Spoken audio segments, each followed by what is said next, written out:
अहिल्यानगर जिल्ह्यातील ताजा घडामोडी बघण्यासाठी आजच रोखोक या वृत्तवाहिनीला सबस्क्राईब करा, लाईक करा आणि शेअर करा। स्थानिक गुन्हा शाखा व कोपरगाव शहर पोलिसांनी अवैध वाळू उत्खनन व वाहतुकी विरोधात मोठी कारवाई करत 2 डंपरसह सुमारे 27,40,00,000 रुपयांचा मुद्देमाल जप्त केला आहे। या प्रकरणी तिघांविरुद्ध गुन्हा दाखल करण्यात आला आहे।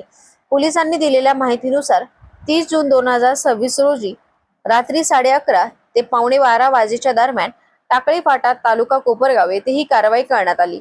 आरोपींनी बोलकी परिसरातील ओढ्यातून शासकीय मालकीची गौण खनिज वाळूचे बेकायदेशीर उत्खनन करून 2 विना नंबर डंपरमधून विक्रीसाठी चोरट्या मार्गाने वाहतूक केल्याचे तपासात निष्पन्न झाले। या प्रकरणी आकाश संजय रोकडे व 29 राहणार इंद्रानगर कोपरगाव, अजय महादेव जाधव व 29 राहणार इंद्रानगर कोपरगाव आणि रवी सुनील सोनवणे व 19 राहणार यसगाव तालुका कोपरगाव यांच्या विरुद्ध गुन्हा दाखल करण्यात आला आहे।